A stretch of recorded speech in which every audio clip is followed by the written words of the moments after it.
Hello, and welcome to Free Friday. Today we join the famous Roman orator Cicero for the prosecution of Verres. Gaius Verres was a Roman governor assigned to the province of Sicily, where he became notorious for plundering the province for his own personal gain. When he finally faced court in Rome, his plan was to arrange a long delay in the middle of the trial between the prosecution and his defense, so that the prosecution would fade from memory.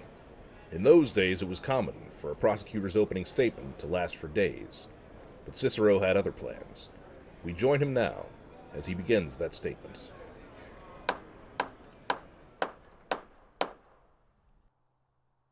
That which was above all things to be desired, O judges, and which above all things was calculated to have the greatest influence toward allaying the unpopularity of your order, and putting an end to the discredit into which your judicial decisions have fallen, appears to have been thrown in your way, and given to you not by any human contrivance, but almost by the interposition of the gods, at a most important crisis of the Republic. For an opinion has now become established, pernicious to us and pernicious to the Republic, which has been the common talk of everyone, not only at Rome, but among foreign nations also, that in the courts of law, as they exist at present, no wealthy man, however guilty he may be, can possibly be convicted. Now at this time of peril to your order and to your tribunals, when men are ready to attempt by harangues and by the proposal of new laws to increase the existing unpopularity of the Senate, Gaius Verres is brought to trial as a criminal, a man condemned in the opinion of everyone by his life and actions, but acquitted by the enormousness of his wealth, according to his own hope and boast. I, O judges, have undertaken this cause as prosecutor, with the greatest good wishes and expectation on the part of the Roman people, not in order to increase the unpopularity of the Senate, but to relieve it from the discredit which I share with it.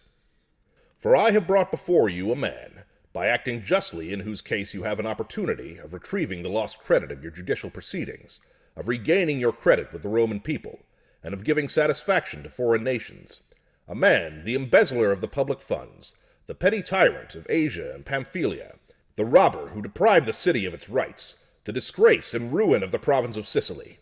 And if you come to a decision about this man with severity and a due regard to your oaths, that authority which ought to remain in you will cling to you still. But if that man's riches shall break down the sanctity and honesty of the courts of justice, at least I shall achieve this, that it shall be plain that it was rather honest judgment that was wanting to the Republic, than a criminal to the judges, or an accuser to the criminal. I, indeed, that I may confess to you the truth about myself, O judges, though many snares were laid for me by Gaius Verres, both by land and sea, which I partly avoided by my own vigilance, and partly warded off by the zeal and kindness of my friends, yet I never seemed to be incurring so much danger, and I never was in such a state of great apprehension as I am now in this very court of law. Nor does the expectation which people have formed of my conduct of this prosecution, nor this concourse of so vast a multitude as is here assembled, influence me, though indeed I am greatly agitated by these circumstances, so much as his nefarious plots, which he is endeavoring to lay at one and the same time against me, against you, against Marcus Gabrio the praetor, and against the allies, against foreign nations, against the Senate, and even against the very name of senator, whose favorite saying it is, that they have got to fear who have stolen only as much as is enough for themselves, but that he has stolen so much that it may easily be plenty for many, that nothing is so holy that it cannot be corrupted, or so strongly fortified that it cannot be stormed by money. But if he were as secret in acting as he is audacious in attempting, perhaps in some particular he might some time or other have escaped our notice. But it happens, very fortunately, that to his incredible audacity there is joined a most unexampled folly. For as he was unconcealed in committing his robberies of money, so in his hope of corrupting the judges, he has made his intentions and endeavors visible to everyone.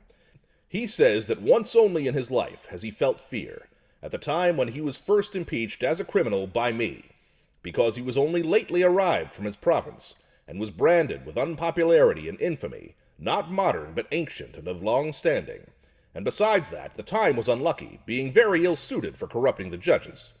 Therefore, when I had demanded a very short time to prosecute my inquiries in Sicily, he found a man to ask for 2 days less to make investigations in Achaia, not with any real intention of doing the same with his diligence and industry, that I have accomplished by my labor and daily and nightly investigations. for the Achaean inquisitor never even arrived at Brundusium. I, in 50 days, so traveled over the whole of Sicily, that I examined into the records and injuries of all the tribes, and of all private individuals, so that it was easily visible to everyone that he had been seeking out a man, not really for the purpose of bringing the defendant whom he accused to trial, but merely to occupy the time which ought to belong to me. Now that most audacious and most senseless man thinks this. He is aware that I am come to court so thoroughly prepared and armed that I shall fix all his thefts and crimes, not only in your ears, but in the very eyes of all men. He sees that many senators are the witnesses of his audacity. He sees that many Roman knights are so too, and many citizens, and many of the allies besides, to whom he has done unmistakable injuries. He sees also that very numerous and very important deputations have come here, at the same time from most friendly cities, armed with the public authority and evidence collected by their states. And though this is the case, still he thinks so ill of all virtuous men, to such extent does he believe the decisions of the senators to be corrupt and profligate, that he makes a custom of openly boasting that it was not without reason that he was greedy of money, since he now finds that there is such protection in money, and that he has bought, what was the hardest thing of all, the very time of his trial, in order to be able to buy everything else more easily, so that, as he could not by any possibility shirk the force of the accusations altogether, he might avoid the most violent gusts of the storm. But if he had placed any hope at all, not only in his cause, but in any honorable defense, or in the eloquence, or in the influence of anyone, he would not be so eager in collecting and catching at all these things. He would not scorn and despise the senatorial body to such a degree, as to procure a man to be selected out of the Senate at his will to be made a criminal of, who should plead his cause before him, while he in the meantime was preparing whatever he had need of. And what the circumstances are on which he founds his hopes, and what hopes he builds on them, and what he is fixing his mind on, I see clearly. But how he can have the confidence to think that he can effect anything with the present praetor and the present bench of judges, I cannot conceive. This one thing I know, which the Roman people perceived too when he rejected the judges, that his hopes were of that nature, that he placed all his expectations of safety in his money, and that if this protection were taken from him, he thought nothing would be any help to him. In truth, what genius is there so powerful, what faculty of speaking, what eloquence so mighty, as to be in any particular able to defend the life of that man, convicted as it is of so many vices and crimes, and long since condemned by the inclinations and private sentiments of everyone? And, to say nothing of the stains and disgraces of his youth, what other remarkable event is there in his quaestorship, that first step to honor, except that Cnaeus Carbo was robbed of his quaestor of the public money, that the consul was plundered and betrayed, his army deserted, his province abandoned, the holy nature and obligations imposed on him by lot violated, whose lieutenancy was the ruin of all Asia and Pamphylia, in which provinces he plundered many houses, very many cities, all the shrines and temples, when he renewed and repeated against Cnaeus Dolabella his ancient wicked tricks when he had been quaestor, and did not only in his danger desert, but even attack and betray the man to whom he had been lieutenant and proquaestor, and whom he had brought into odium by his crimes, whose only praetorship was the destruction of the sacred temples and the public works, and as to his legal decisions, was the adjudging and awarding of property contrary to all the established rules and precedents. But now he has established great and numerous monuments and proofs of all his vices in the province of Sicily, which he for 3 years so harassed and ruined, that it can by no possibility be restored to its former condition, and appears scarcely able to be at all recovered after a long series of years and a long succession of virtuous praetors. While this man was praetor, the Sicilians enjoyed neither their own laws, nor the degrees of our senate, nor the common rights of every nation. Every one in Sicily has only so much left as either escaped the notice, or was disregarded by the satiety of that most avaricious and licentious man. No legal decision for 3 years was given on any other ground but his will. No property was so secure to any man, even if it had descended to him from his father and grandfather, but he was deprived of it at his command. Enormous sums of money were exacted from the property of the cultivators of the soil by a new and nefarious system. The most faithful of the allies were classed in the number of enemies. Roman citizens were tortured and put to death like slaves. The greatest criminals were acquitted in the courts of justice through bribery.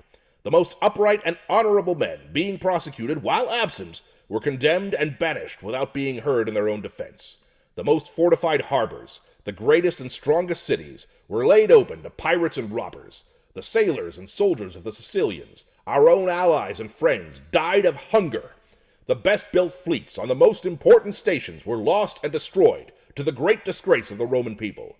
This same man, while praetor, plundered and stripped those most ancient monuments, some erected by wealthy monarchs and intended by them as ornaments for their cities, some too the work of our own generals, which they either gave or restored as conquerors to the different states in Sicily. And he did this not only in the case of public statues and ornaments, but he also plundered all the temples consecrated in the deepest religious feelings of the people.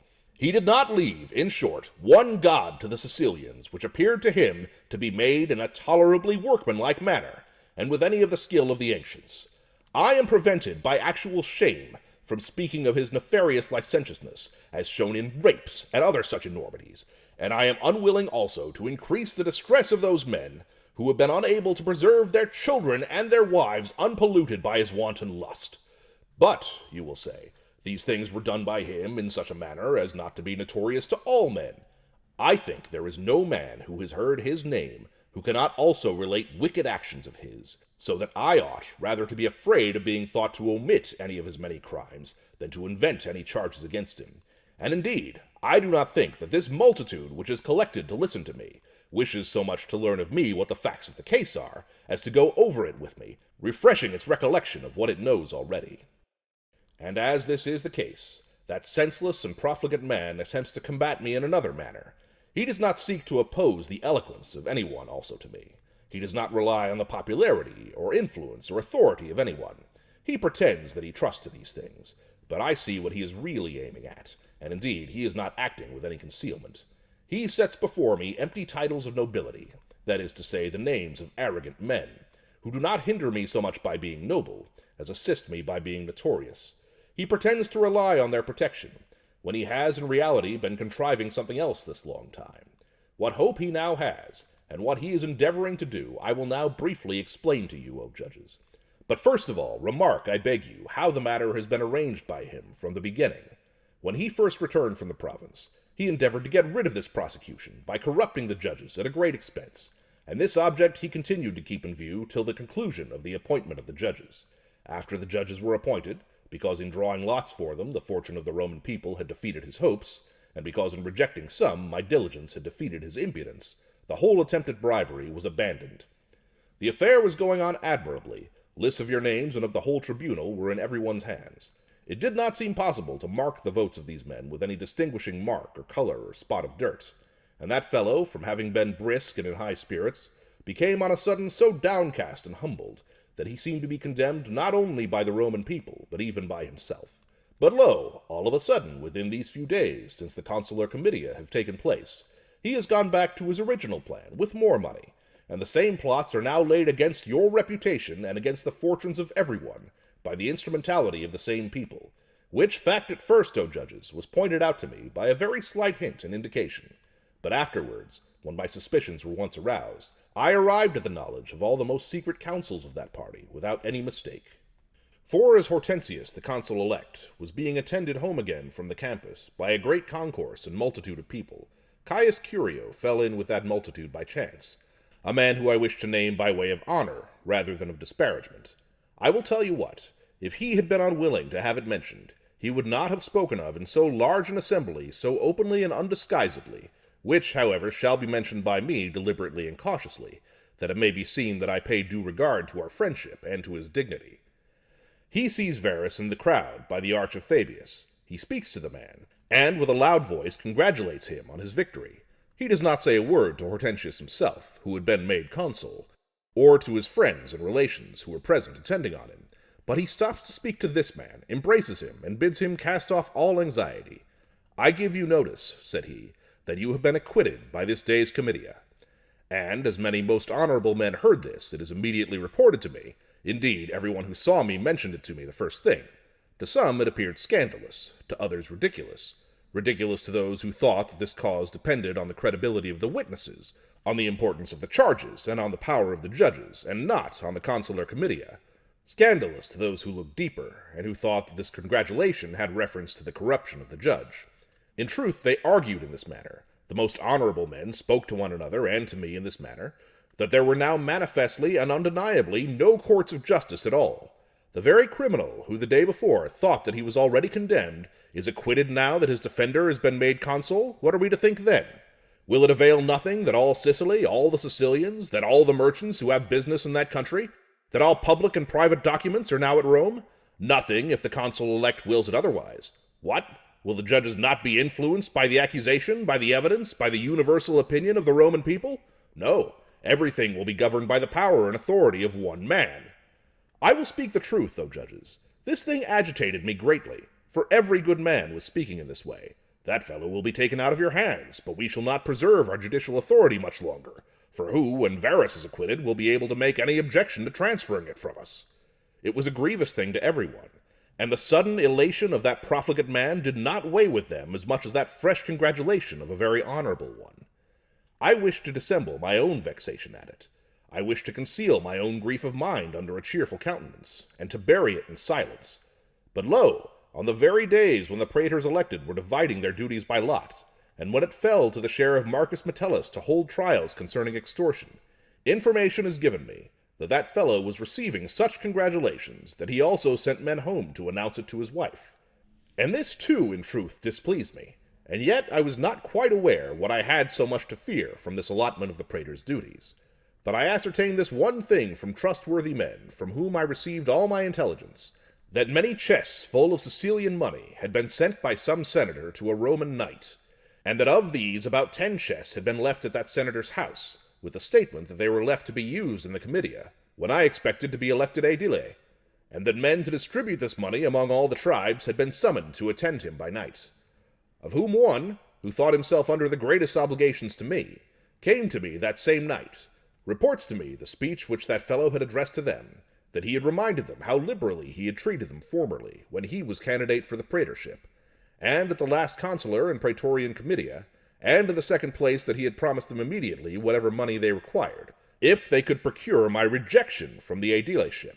That on this some of them said they dare not attempt it, that others answered that they did not think it could be managed, but that one bold friend was found, a man of the same family as himself, Quintus Verres of the Romilian tribe, of the most perfect school of bribers, the pupil and friend of Verres' father, who promised that, if 500,000 sesterces were provided, he would manage it, and that there were some others who said that they would cooperate with him. And as this was the case, he warned me beforehand, with a friendly disposition, to take great care. I was disquieted about many important matters at one and the same moment, and with very little time to deliberate. The comitia were at hand, and at them I was to be opposed at immense expenditure of money. This trial was at hand. The Sicilian treasurers menaced that matter also. I was afraid, from apprehension about the comitia, to conduct the matters relating to the trial with freedom, and because of the trial I was unable to attend with all my heart to my canvass. Threatening the agents of bribery was out of the question, because I saw that they were aware that I was hampered and fettered by this trial. And at this same moment I hear that notice has been given by the Sicilians to Hortensius to come to speak to him at his house, that the Sicilians behaved in a manner with a proper sense of their own liberty, and when they understood on what account they were sent for, they would not go. In the meantime my comitia began to be held, of which that fellow thought himself the master, as he had been of all the other comitia this year. He began to run about, that influential man, with his son, a youth of engaging and popular manners, among the tribes. The son began to address and to call on all the friends of his father, that is to say, all his agents for bribery. And when this was noticed and perceived, the Roman people took care, with the most earnest good will, that I should not be deprived of my honor through the money of that man, whose riches had not been able to make me violate my good faith. After that I was released from that great anxiety about my canvass, I began, with a mind much more unoccupied and much more at ease, to think of nothing and do nothing except what related to this trial. I find, O judges, these plans formed and begun to be put into execution by them to protract the matter, whatever steps it might be necessary to take in order to do so that the cause might be pleaded more before Marcus Metellus as praetor, that by doing so they would have these advantages. Firstly, that Marcus Metellus was most friendly to them. Secondly, that not only would Hortensius be consul, but Quintus Metellus also. And listen when I show you how great a friend he is to them. For he gave him a token of his good will, of such a sort that he seemed to be giving it as a return for the suffrages of the tribes which he had scoured to him.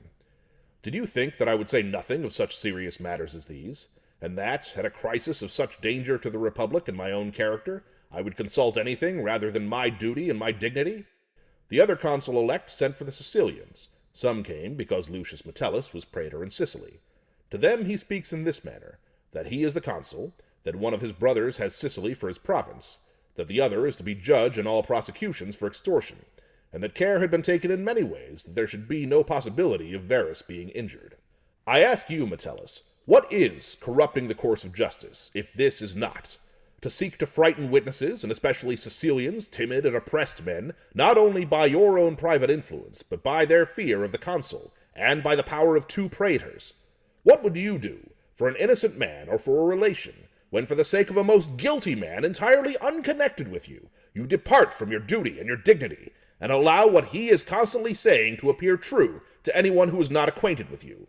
For they said, that Verres said, that you had not been made consul by destiny, as the rest of your family had been, but by his assistance. 2 consuls, therefore, and the judge, are to be such because of his will. We shall not only, says he, avoid having a man too scrupulous in investigating, too subservient to the opinion of the people, Marcus Glabrio, but we shall have this advantage also. Marcus Caesonius is the judge, the colleague of our accuser, a man of tried and proved experience in the decision of actions.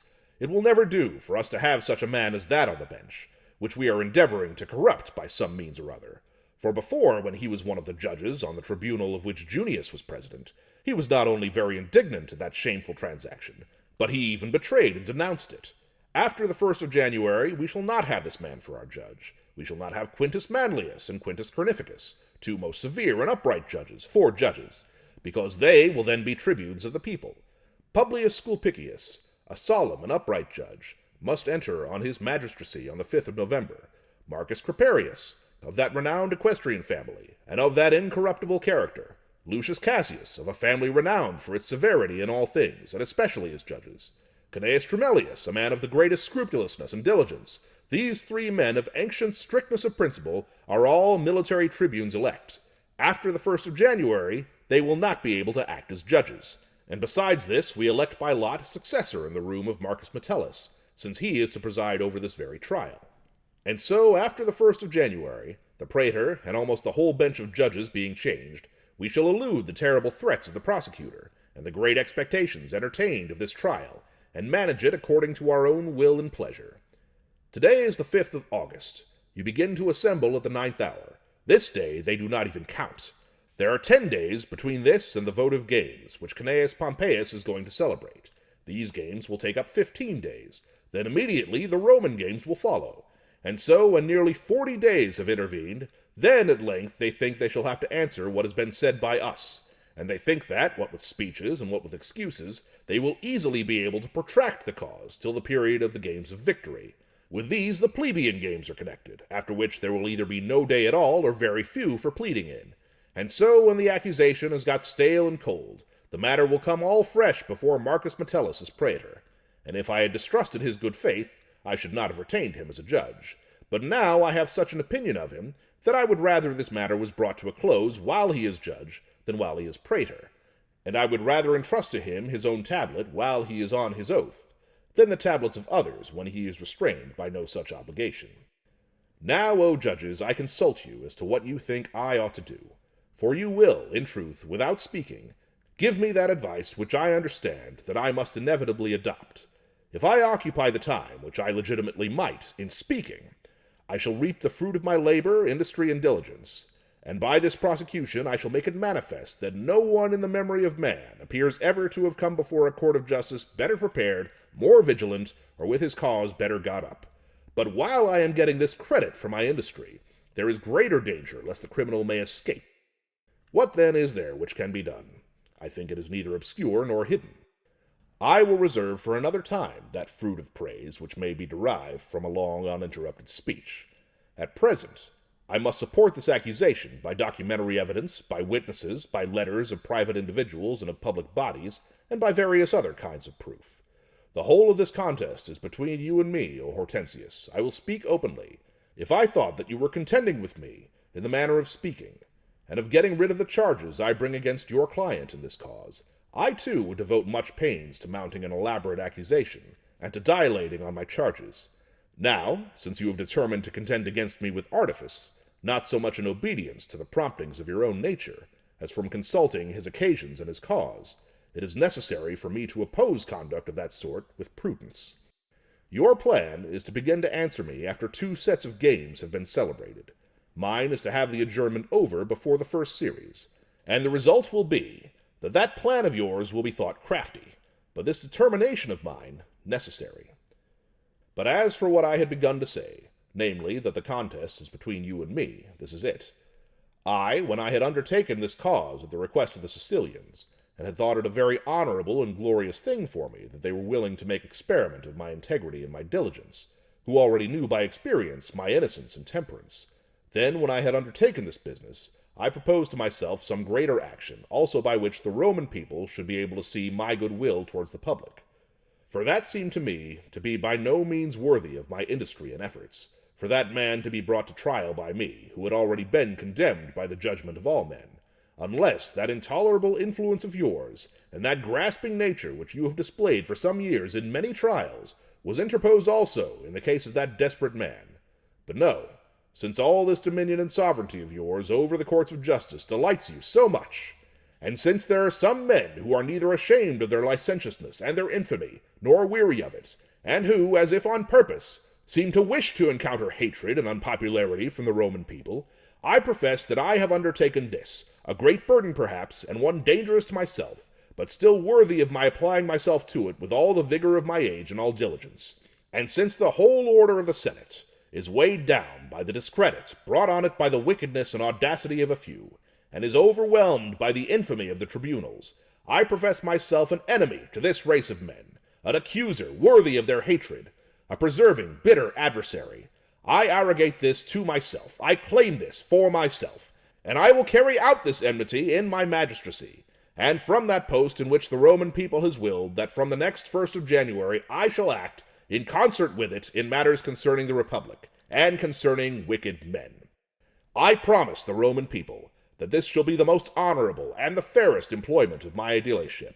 I warn, I forewarn, I give notice beforehand to those men who are wont either to put money down to undertake for others, to receive money, or to promise money, or to act as agents in bribery, or as go-betweens in corrupting the seat of judgment, and who have promised their influence or their impudence in aid of such a business, in this trial to keep their hands and inclinations from this nefarious wickedness.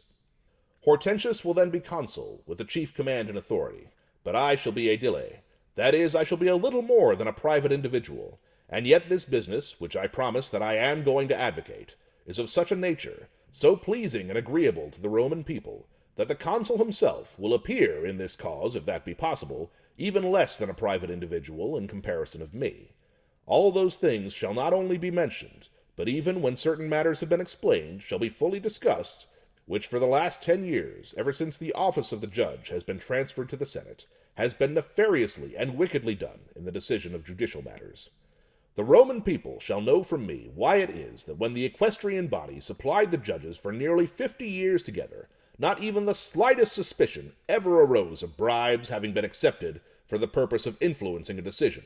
Why it is, I say, when the judicial authority was transferred to the senatorial body, and the power of the Roman people over every one of us was taken away, Quintus Collidius, when he was condemned, said that a man of praetorian rank could not honestly be condemned at a less price than 300,000 sesterces.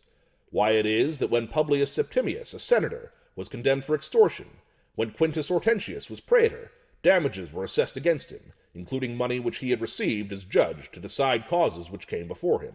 Why it is that in the case of Caius Herennius, and in that of Caius Popilius, senators, both of whom were convicted of peculation, why it is that in the case of Marcus Attilius, who was convicted of treason, this was made plain, that they had all received money for the purpose of influencing their judicial decisions. Why it is that senators have been found who, when Gaius Verres, as praetor of the city, gave out the lots, voted against the criminal whom they were condemning without having inquired into his case. Why it is that a senator was found who, when he was judge, took money in one trial and the same trial both from the defendant to distribute among the judges, and from the accuser to condemn the defendant. But how shall I adequately complain of that stain, that disgrace, that calamity of the whole senatorial order, that this thing actually happened in the city, while the senatorial order furnished the judges, that the votes of men on their oaths were marked by colored tablets. I pledge myself that I will urge all these things with diligence and with strictness. And what do you suppose will be my thoughts, if I find in this very trial any violation of the laws committed in any similar manner, especially when I can prove, by many witnesses, that Gaius Verres often said in Sicily in the hearing of many persons that he had a powerful friend, in confidence in whom he was plundering the province, and that he was not seeking money for himself alone, but that he had so distributed the 3 years of his Sicilian praetorship, that he should say he did exceedingly well, if he appropriated the gains of 1 year to the augmentation of his own property, those of the 2nd year to his patrons and defenders, and reserved the whole of the 3rd year, the most productive and gainful of all, for the judges. From which it came into my mind to say, that which, when I had said lately before Marcus Glabrio at the time of striking the list of judges, I perceived the Roman people greatly moved by, that I thought that foreign nations would send ambassadors to the Roman people to procure the abrogation of the law, and of all trials about extortion. For if there were no trials, they think that each man would only plunder of them as much as he would think sufficient for himself and his children. But now, because there are trials of that sort, every one carries off as much as it will take to satisfy himself, his patrons, his advocates, the praetor, and the judges, and that this is an enormous sum, that they may be able to satisfy the cupidity of one most avaricious man, but are quite unable to incur the expense of his most guilty victory over the laws. O trials worthy of being recorded! O splendid reputation of our order! When the allies of the Roman people are unwilling that trials for extortion should take place, which were instituted by our ancestors for the sake of the allies, would that man ever have had a favorable hope of his own safety, if he had not conceived in his mind a bad opinion of you? On which account he ought, if possible, to be still more hated by you than he is by the Roman people, because he considers you like himself in avarice and wickedness and perjury.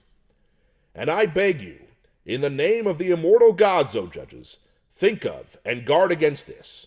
I warn you, I give notice to you of what I am well assured, that this is the most seasonable opportunity has been given to you by the favor of the gods, for the purpose of delivering your whole order from hatred, from unpopularity, from infamy, and from disgrace.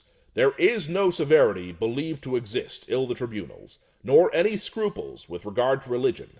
In short, there are not believed to be any tribunals at all. Therefore we are despised and scorned by the Roman people. We are branded with a heavy and now a long-standing infamy. Nor, in fact, is there any other reason for which the Roman people has, with so much earnestness, sought the restoration of the tribunician power. But when it was demanding that in words, it seemed to be asking for that, but in reality it was asking for tribunes in which it could trust.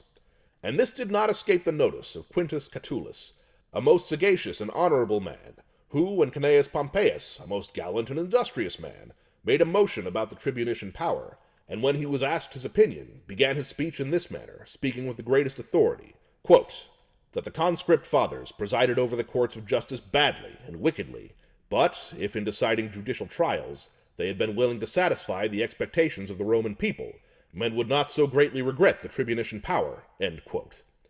Lastly, when Cnaeus Pompeius himself, when first he delivered an address to the people as consul-elect, mentioned, what seemed above all things to be watched for, that he would restore the power of the tribunes, a great shout was raised at his words, and a grateful murmur pervaded the assembly. And when he had said also in that same assembly, that the provinces were depopulated and tyrannized over, that the courts of justice were become base and wicked, and that he desired to provide for and to remedy that evil, the Roman people then signified their goodwill, not with a shout, but with a universal uproar. But now men are on the watchtowers. They observe how every one of you behaves himself in respecting religion and in preserving the laws. They see that, ever since the passing of the law for restoring the power of the tribunes, only one senator, and he too a very insignificant one, has been condemned. And though they do not blame this, yet they have nothing which they can very much commend. For there is no credit in being upright, in a case where there is no one who is either able or who endeavors to corrupt one. This is a trial in which you will be deciding about the defendant, the Roman people about you. By the example of what happens to this man, it will be determined whether, when senators are the judges, a very guilty and very rich man can be condemned. Moreover, he is a criminal of such a sort that there is absolutely nothing whatever in him except the greatest crimes, and excessive riches, so that if he be acquitted, no other opinion can be formed of the matter except that which is most discreditable possible. Such numerous and enormous vices as his will not be considered to have been cancelled by influence, by family connection, by some things which may have been done well, or even by the minor vices of flattery and subservience. In short, I will conduct the cause in this manner. I will bring forward things of such a sort, so well known, so proved by evidence, so important and so undeniable, that no one shall venture to use his influence to obtain from you the acquittal of that man, for I have a sure path and method by which I can investigate and become acquainted with all their endeavors. The matter will be so managed by me, that not only the ears, but even the eyes of the Roman people shall seem to be present at all their councils. You have, in your power, to remove and eradicate the disgrace and infamy which is now for many years attached to your order. It is evident to all men that since these tribunals have been established which we now have, there has never been a bench of judges of the same splendor and dignity as this. If anything is done wrongly in this case, all men will think not that other, more capable judges should be appointed of the same order of men, which is not possible, but that another order must be sought for, from which to select the judges of the future. On which account, in the first place, I beg this of the immortal gods, which I seem to myself have hopes of too, that in this trial no one may be found to be wicked, except him who has long since been found to be such. Secondly, if there are many wicked men, I promise this to you, O judges, I promise this to the Roman people, that my life shall fail, rather than my vigor and perseverance in prosecuting their iniquity. But that iniquity, which, if it should be committed, I promise to prosecute severely, with however much trouble and danger to myself, and whatever enmities I may bring on myself by doing so, you, O Marcus Glabrio, can guard against ever taking place by your wisdom and authority and diligence. Do you undertake the cause of the tribunals? Do you undertake the cause of impartiality, of integrity, of good faith, and of religion? Do you undertake the cause of the Senate, that, being proved worthy by its conduct in this trial, it may come into favor and popularity with the Roman people? Think who you are, and in what a situation you are placed, what you ought to give to the Roman people, what you ought repay to your ancestors. Let the recollection of the Acilian law passed by your father occur to your mind, owing to which law the Roman people has had this advantage, of most admirable decisions, and very strict judges in cases of extortion. High authorities surround you, which will not suffer you to forget your family credit, which will remind you day and night that your father was a most brave man, your grandfather a most wise one, and your father-in-law a most worthy man. Wherefore, if you have inherited the vigor and energy of your father Glabrio in resisting audacious men, if you have inherited the prudence of your grandfather Scaevola in foreseeing intrigues which were prepared against your fame and that of your fellow judges, if you have any share of the constancy of your father-in-law Scaurus, so that no one can move you from your genuine and deliberate opinion, the Roman people will understand that with an upright and honorable praetor, and a carefully selected bench of judges, abundance of wealth has more influence in bringing a criminal into suspicion than in contributing to his safety. I am resolved not to permit the praetor or the judges to be hanged in this case. I will not permit the matter to be delayed till the lictors of the consuls can go and summon the Sicilians, whom the servants of the consuls elect did not influence before, when by an unprecedented course of proceeding they sent for them all. I will not permit those miserable men, formerly the allies and friends of the Roman people, now their slaves and suppliants, to lose not only their rights and fortunes by their tyranny, but to be deprived of even the power of bewailing their condition. I will not, I say, when the cause has been summed up by me, permit them after a delay of 40 days has intervened, then at last to reply to me, when my accusation has already fallen into oblivion through lapse of time. I will not permit the decision to be given when this crowd, collected from all Italy, has departed from Rome, which has assembled from all quarters at the same time on account of the comitia, of the games, and of the census. The reward of the credit gained by your decision, or the danger arising from the unpopularity which will accrue to you if you decide unjustly, I think ought to belong to you, the labor and anxiety to me, the knowledge of what is done, and the recollection of what has been said by everyone, to all. I will adopt this course, not an unprecedented one, but one that has been adopted before by those who are now the chief men of our state, the course, I mean, of at once producing the witnesses. What you will find novel, O judges, is this, that I will so marshal my witnesses as to unfold the whole of my accusation, that when I have established it by examining my witnesses, by arguments, and by my speech, then I shall show the agreement of the evidence of my accusation, so that there shall be no difference between the established mode of prosecuting and this new one, except that, according to the established mode, when everything has been said which is to be said, then the witnesses are produced. Here they shall be produced as each count is brought forward, so that the other side shall have the same opportunity of examining them, of arguing and making speeches, or of attacking their evidence. If there be anyone who prefers an uninterrupted speech and the old mode of conducting a prosecution without any break, he shall have it in some other trial. But for this time, let him understand that what we do is done by us on compulsion, for we only do it with the design of opposing the artifice of the opposite party by our prudence. This will be the first part of the prosecution. We say that Gaius Verres has not only done many licentious acts, many cruel ones toward Roman citizens, and toward some of the allies, many wicked acts against both gods and men, but especially that he has taken away 40 million sesterces out of Sicily contrary to the laws.